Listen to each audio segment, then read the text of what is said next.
नमस्कार साथियों, आज के इस वीडियो में हम बिहार आम बजट जो है उस पर चर्चा करने वाले हैं। और ये बजट जो है 25-26 का बजट होने वाला है। एग्जाम के दृष्टि से भी ये वीडियो काफ़ी अहम होने वाला है। साथ ही साथ इस वीडियो में हम पूरे बजट का एनालिसिस करने वाले हैं कि आखिरकार इस बार के बजट में कौन कौन चीज़ों पर विशेष फोकस किया गया है, आखिरकार इस बजट से किसको फ़ायदा होने वाला है, किस क्षेत्र में सरकार का फोकस ज़्यादा है, और आगे आने वाली समय में जो 1 साल का ये बजट है उसमें आखिरकार किन क्षेत्रों में नौकरी की संभावना बढ़ रही है, क्या चौथे चरण में शिक्षक बहाली की बात कर रही है वो होने वाला है या नहीं, सभी हम बात करते हैं एक एक का। आज जो है वित्त मंत्री सम्राट चौधरी के द्वारा जो है आम बजट प्रस्तुत किया गया और ये बजट बिहार को लेकर था। ठीक है, यदि हम बजट में मुख्य बात चर्चा करें तो इस बार का जो बजट है 25-26 का वो पिछले यदि हम देखें वित्तीय वर्ष 24-25 से तो काफ़ी अधिक है। और कितना अधिक है ये भी आप यहाँ देख सकते हैं। यदि हम बात करें वित्तीय वर्ष 25-26 का तो ये जो वित्तीय वर्ष है वो आपका 24-25 से जो है काफ़ी बेहतर होने वाला है, क्योंकि इस बार चुनावी वर्ष को देखते हुए सरकार भी जो है बजट में बहुत ही बारीकी से एक एक जो मुद्दे हैं उन पर जो है कहीं ना कहीं अपना बजट प्रस्तुत किए हैं। आइए हम एक एक करके सभी चीज़ों को देखते हैं कि आखिरकार जो इस बार का जो बजट जारी किया गया है तो किन किन स्कीम में। सबसे पहले यदि हम बात करें तो केंद्र सरकार से जो है हमें किन किन मद से पैसे प्राप्त होते हैं, तो ये यदि हम देखें इस वीडियो में तो यहाँ आप देखेंगे अलग अलग मद में जो राशि केंद्र सरकार से राज्य सरकार को प्राप्त होता है वो आपको यहाँ दे रखा है। यदि हम बात करें अब एक एक करके हम यदि बात करें किन किन क्षेत्रों में खर्च किए गए जो है किन किन चीज़ों पर, तो सबसे पहले आप देखेंगे तो वर्ष 25-26 के लिए जो प्रमुख घोषणाएं की गई हैं, यानी कि इस बार के जो बजट में मुख्य रूप से जो घोषणा की गई है जिन पर पूरे 1 साल जो है फोकस करना है इस बजट को लेकर, वो कौन कौन से मुद्दे हैं वो हम देखते हैं। सबसे पहले यदि देखेंगे तो राज्य के 21 जो कृषि उत्पादन बाजार प्रगणकों के आधुनिकीकरण की समुचित विकास के लिए जो है वो 1,289 करोड़ रुपए की लागत से क्रियान्वयन किया जा रहा है और अन्य सभी बाजार समिति प्रांगणक को कार्यशील किया जाएगा। जितने भी प्रांगणक हैं वो सभी क्या किए जाएंगे, क्रियाशील किए जाएंगे। साथ ही साथ जो एमएसपी की बात हम कर रहे हैं उसका भी उसी एमएसपी पर जो अरहर मूंग और उड़द जो हमारे दाल के श्रेणी में आते हैं उनका जो है न्यूनतम जो समर्थन मूल्य यानी एमएसपी तय करते हुए अब क्रय किया जाएगा। आपको पता होगा पहले यदि हम धान की बात करें, गेहूं की बात करें और भी जो फसल थे उस पे एमएसपी निर्धारित होता था, लेकिन अब जो है इसमें 3 चीज़ को और शामिल कर लिया गया है जिसमें आपका अरहर मूंग उड़द ये तीनों चीज़ हैं। तो आप लोग को एग्जाम के पर्पज़ से, करेंट अफेयर्स के पर्पज़ से ये वीडियो काफ़ी अहम है। आप इस बजट को एक एक करके ज़रूर पॉइंट को देखें और इस पूरे बजट को आप समझें।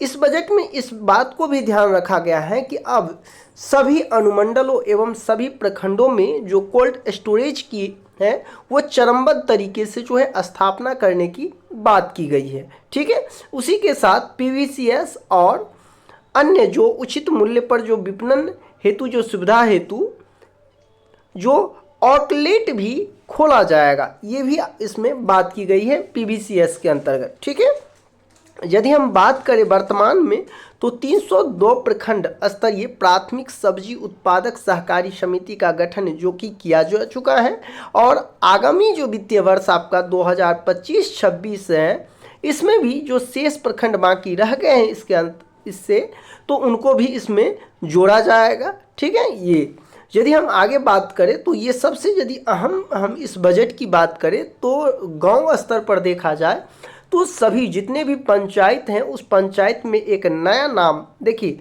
क्या है तो विवाह मंडप। आगे एग्जाम में ये पूछा जा सकता है कि आखिरकार इस बजट में जो विवाह मंडप शब्द जो है विवाह मंडप भारत के किस राज्य के बजट में इस चीज़ को लाया गया है, तो ये बिहार राज्य होगा जो कि अपने पंचायत में विवाह मंडप का निर्माण कराया जाएगा। और ये खास तौर पर जो गांव में बनेंगे, जिससे गांव में जो शादियां होती हैं तो उसमें कम शुल्क पर, एक तरह से हम कह सकते हैं विवाह मंडप जो है नाम दिया गया है, लेकिन एक विवाह भवन की तरह ये होगा। और ये कार्य जो है वो पंचायत स्तर पर होगा और इसका संचालन भी पंचायत स्तर से ही होगा। ठीक है। साथ ही साथ पटना में एक जो जिस तरह से मधुबनी में आपने सुना होगा मिथिला हाट, और यहाँ जो है पटना में जो ये स्थापना होगा वो मिथिला हाट नहीं बल्कि महिला हाट की स्थापना होगा। ठीक है। यदि हम बात करें तो आपको चलंत व्यायामशाला, देखिए चलंत व्यायामशाला यानी कि ऐसा होगा जहाँ पे आप जो है अपने व्यायाम के लिए वो चलंत रहेंगे और प्रशिक्षक भी सिर्फ इसमें जो है महिलाएं होगी। ठीक है। तो चलंत व्यायामशाला जो है इसकी शुरुआत किया जाएगा। ठीक है। इस बजट के अकॉर्डिंग ये चीज़ कहा गया है। साथ ही साथ महिलाओं के लिए पिंक टॉयलेट की स्थापना की जाएगी। इस बजट में इस बात को भी ध्यान रखा गया है कि महिलाओं के लिए पिंक टॉयलेट की स्थापना की जाएगी। और इसमें भी इस बजट में स्पष्ट किया गया है कि प्रथम चरण में 1 माह के अंदर 20 जो है वो पिंक टॉयलेट स्थापित किए जाएंगे। यानी कि शुरुआत से ही इसमें कहा गया है कि प्रथम महीना जैसे ही ये बजट, तो हम कह सकते हैं कि अप्रैल मई के माह में ही सरकार जो है 20 पिंक टॉयलेट स्थापित करेंगे और धीरे धीरे पूरे राज्य में जो है पिंक टॉयलेट स्थापना करने की बात कही गई है। अगले जो पॉइंट है वो राज्य के सभी जिलों में बस स्टैंड को चरणबद्ध तरीके से आधुनिकीकरण के रूप में विकसित किया जाएगा। यानी कि जो राज्य में जितने भी जिले के बस स्टैंड होंगे उसमें जो है उसका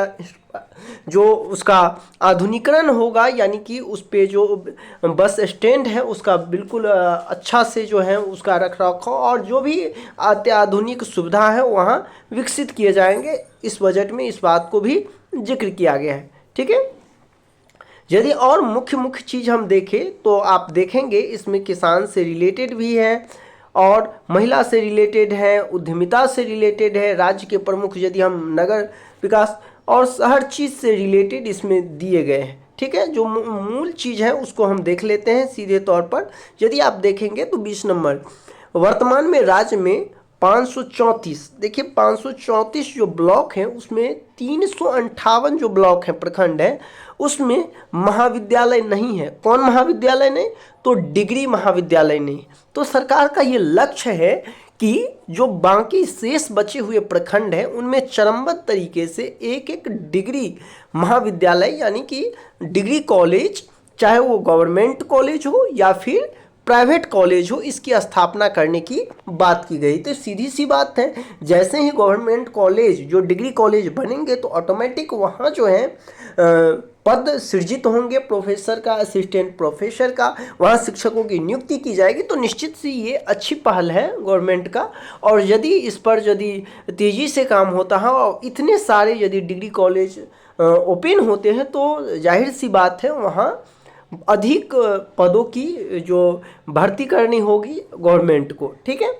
साथ ही साथ 1 से लेकर जो 10 सामान्य श्रेणी के जो छात्रों हैं उसमें अल्पसंख्यक को भी यदि हम ऐड कर दें तो सभी की जो छात्रवृत्ति दर है उनको दोगुना किया जाएगा। देखिए नीचे यदि आप देखेंगे तो उसमें और भी केवल सामान्य ही नहीं है, सामान्य के साथ साथ SC ST OBC सभी का जो छात्रवृत्ति दर था, पहले जो छात्रवृत्ति उन्हें मिलता था उसको अब क्या किया जाएगा, दोगुना कर दिया जाएगा। ठीक है। निजी क्षेत्र के सहयोग से राज्य में नए निजी यानी कि प्राइवेट मेडिकल कॉलेज संचालित किए जाएंगे। यानी कि निजी क्षेत्र के सहयोग से यानी प्राइवेट सेक्टर का सहयोग लेकर जो प्राइवेट मेडिकल कॉलेज है वो संचालित किए जाएंगे।